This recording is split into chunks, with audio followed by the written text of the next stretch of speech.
Rebonjour les amis, deuxième vidéo en rapport avec la rentrée télé 2022 des chaînes de télévision et vous avez déjà regardé la première vidéo en rapport avec le groupe TF1 et là maintenant on va s'attaquer aux nouveautés du groupe France Télévisions et je peux vous dire qu'il va y avoir beaucoup de changements, énormément de changements, notamment sur France 3 et un peu aussi sur France 2 d'ailleurs, hein. Mais alors, c'est notamment les émissions, hein, bien sûr, hein. Bon, au niveau des séries, bien sûr, il y aura des nouveautés, euh, mais pas de bouleversement, hein. Il y aura juste des nouveautés comme par exemple Vortex avec Tomer Sisley. Euh, donc en fait, le synopsis, c'est le Vortex permettrait de sauver l'amour de sa vie, euh, décédé 27 ans plus tôt. Ouais. Autre série, Diane de Poitiers, avec comme casting Isabelle Adjani, Hugo Baker, Virginie Ledoyen, Joe Star, Gérard et Julie Depardieu. Autre série, Piste Noire, avec Constance Labbé. Le synopsis, elle endossera le rôle d'une gendarme, ok. Bardo, avec Julia de Nunes dans le rôle titre, Victor Belmondo, Yvan Attal, Géraldine Païcha et c'est réalisé par Daniel et Christopher Thompson. La série s'intéressera à 10 ans de la vie de Bardot. Et dernière série, La jeune fille de nuit avec Johan Grufford, euh, Ivana Sakno, Grégory Fitoussi, Shems Odeh et récemment vu dans Ces grands soleils. Et la série, et c'est une adaptation du roman éponyme de Marc Lévy. Voilà pour les fictions qui seront présentes à la rentrée ou plus tard sur France Télévisions. Et puis il y aura aussi les fictions qu'on connaît tous qui vont revenir à la rentrée aussi ou plus tard, hein. Ces fictions qui ont cartonné dans le groupe France Télévisions, que ce soit sur France 2 ou sur France 3. Allez, passons maintenant aux émissions, aux divertissements. Euh, donc comme je vous l'ai dit, énormément de changements.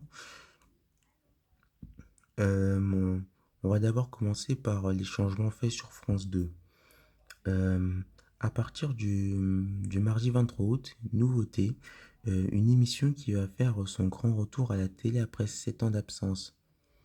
Le programme a été diffusé pendant 5 ans sur TF1 de 2010 à 2015 et s'est arrêté faute d'audience. Il a été présenté par Carole Rousseau et Sandrine Quétier.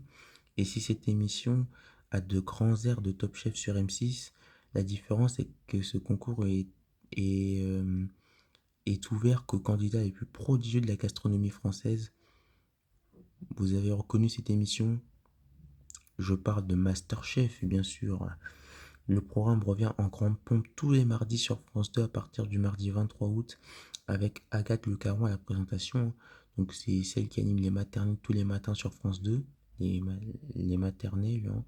Euh, on fera une vidéo sur la concurrence avec Mass Singer sur TF1 pour savoir qui des deux l'emportera.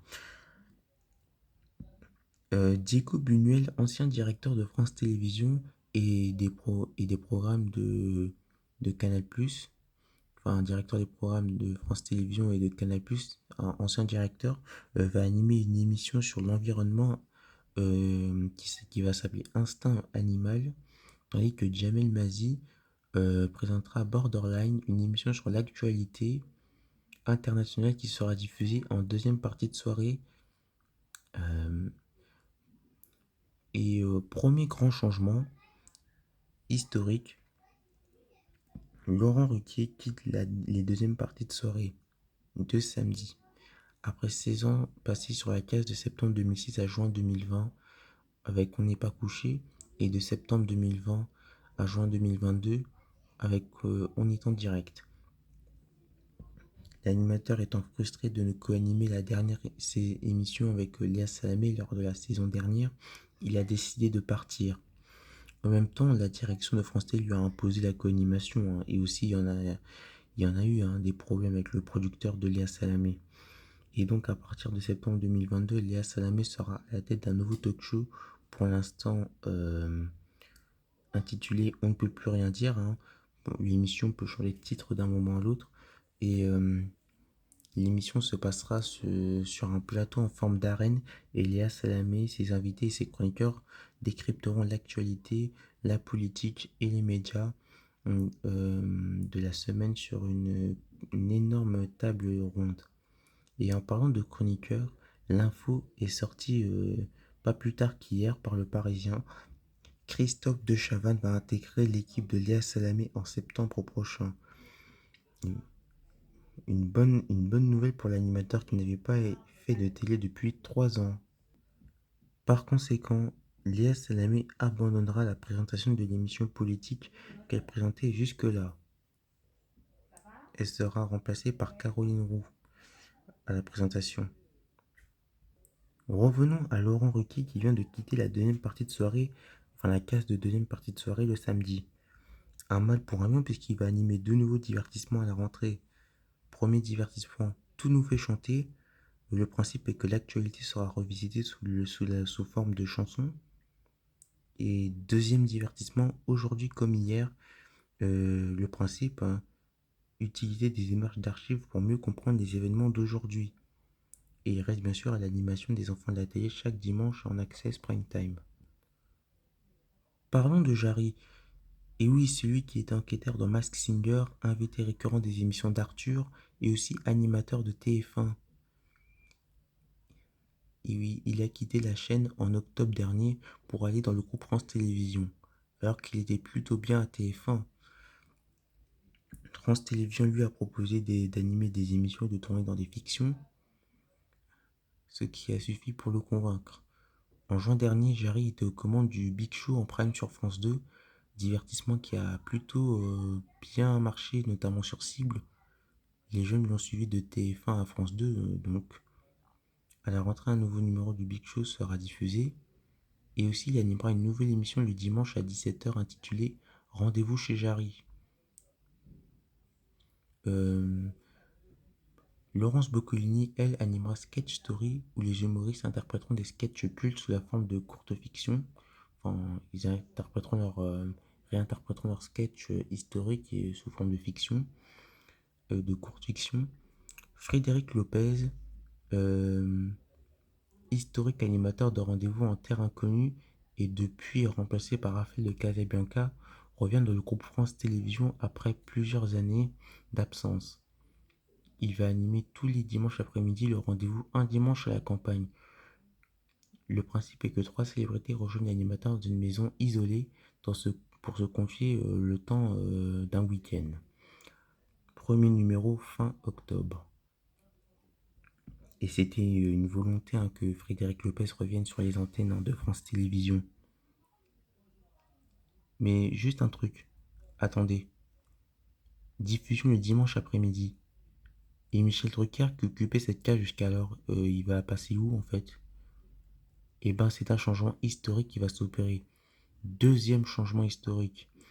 Vivement dimanche va passer de France 2 à France 3. Et oui, désormais vous retrouverez Michel Drucker et son canapé rouge désormais sur la chaîne des seniors. À noter que son émission démarrera plus tôt, donc à 13h30 et ça se finira à 15h.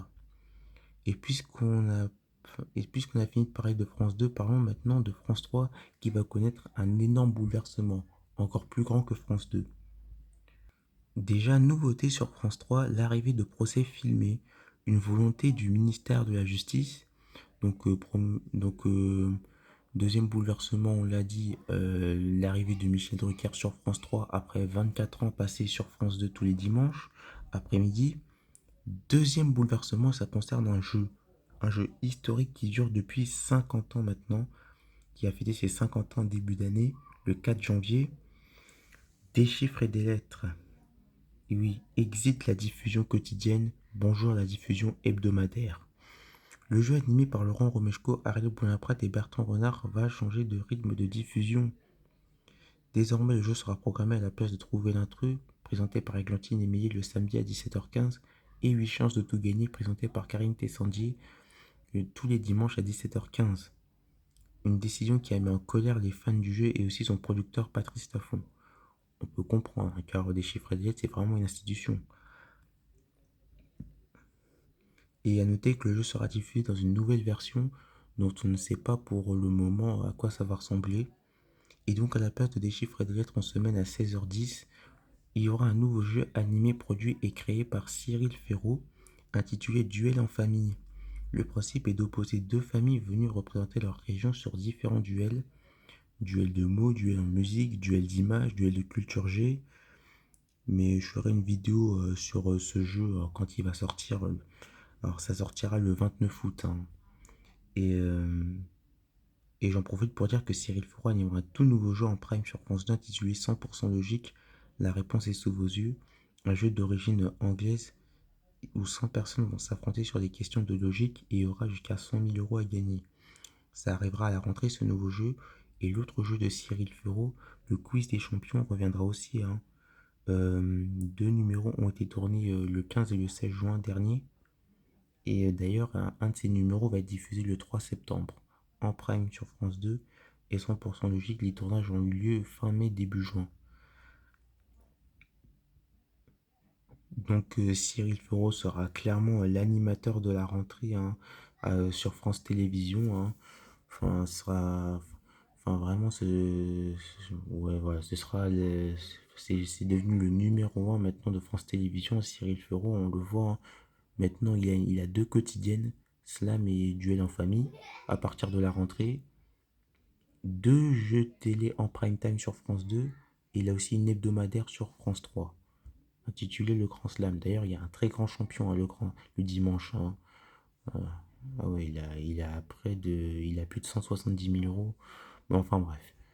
Donc, Duel en famille, nouveau jeu de Cyril Ferraud à partir du 29 août, du lundi au vendredi à 16h10 sur France 3. Troisième grand bouleversement, la fin de Plus belle la vie. Après 18 ans d'antenne, le célèbre feuilleton de France 3 va tirer sa révérence le 18 novembre prochain. Les derniers tournages auront lieu le fin septembre et la série s'arrête faute d'audience. Mais qui aura la lourde tâche de remplacer Plus belle la vie? Et ben ce sera Carole Gessler qui le fera avec un magazine sur les JO d'été de Paris 2024. Et troisième bouleversement sur France 3, la suppression des journaux nationaux du midi et du soir à partir de septembre 2023.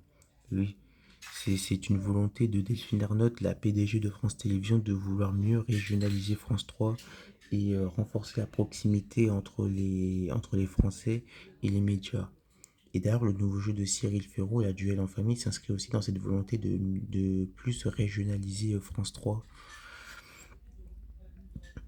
Donc voilà pour les énormes changements qui vont intervenir à la rentrée sur France 3. On va voir ce que ça va donner. Et sinon, parlons un petit peu de France 5. Alors sur France 5, alors pas beaucoup de changements, hein, à part un petit mercato des animateurs. Euh, euh, Par exemple, François Bunel, animateur de la Grande Librairie pendant 14 ans, et ben, il a décidé de passer la main, de ne plus animer son émission. Et donc il a décidé de passer la main à Augustin Trapenard. Et ce dès la rentrée. Mais François Bunel restera producteur de l'émission. Euh, Diego Buñuel, qui pour rappel animera une émission environnementale sur France 2, récupère les commandes de Thalassa, diffusée désormais sur France 5. Une nouveauté sur la cinquième chaîne, C'est médiatique, présenté par Mélanie Taravant. Elle recevra les amoureux de débats médiatiques. Et enfin, Caroline Roux, qui pour rappel prend les commandes de l'émission politique à la place de Léa Salamé sur France 2, va voir son émission Cédric être rallongée au détriment de C'est-à-dire le magazine de Mélanie Taravan jusque-là avant qui était diffusé avant C'est dans l'air et donc ce magazine va être supprimé. Et Hugo Clément sera de retour avec son émission Sur le front. Donc voilà pour la rentrée de France Télévisions. Je crois que j'ai rien oublié. J'ai rien oublié. Non, j'ai rien oublié, c'est bon. Donc n'hésitez pas à commenter hein, les nouveautés de France Télévisions qui vont arriver à la rentrée. Euh, moi j'ai hâte de quelques émissions, mais sinon les autres, ça me hype pas trop. Donc n'hésitez pas à commenter hein, ce que vous pensez de cette rentrée sur France Télévisions. Et puis moi, je vous retrouve tout de suite pour la vidéo sur M6. Juste avant de clôturer la vidéo, j'aimerais rappeler cet été, la redevance audiovisuelle, enfin le Sénat et l'Assemblée nationale ont voté pour la suppression de la redevance audiovisuelle. Euh, une loi enfin, une décision que voulait faire passer Emmanuel Macron pour favoriser le pouvoir d'achat des ménages des Français. Et donc, cette redevance audiovisuelle servait à financer hein, les émissions et programmes de France Télévisions, notamment à hauteur de 66%, et un peu aussi les émissions de Radio France et aussi l'INA. Et donc, comment va être financée France Télévisions? Et ben, ce sera une partie de la TVA sera reversée à France Télévisions pour financer les émissions. Et ce sera pareil pour Radio France et l'INA. Bon, ça fera moins d'argent, je pense, et ça va être compliqué pour France Télévisions de tenir avec cette suppression de la redevance. Enfin, il y aura moins d'argent qui sera mis dans les émissions. D'ailleurs, c'est pour ça d'ailleurs que je pense que les journaux nationaux de France 3 ont été supprimés parce que avec la suppression de la redevance, ben voilà, ben, il y aura moins d'argent et donc forcément faut supprimer quelque chose et puis bon, c'est tombé sur les journaux nationaux de France 3. Donc voilà, c'était juste une petite parenthèse. Allez, on se retrouve maintenant pour la vidéo sur M6.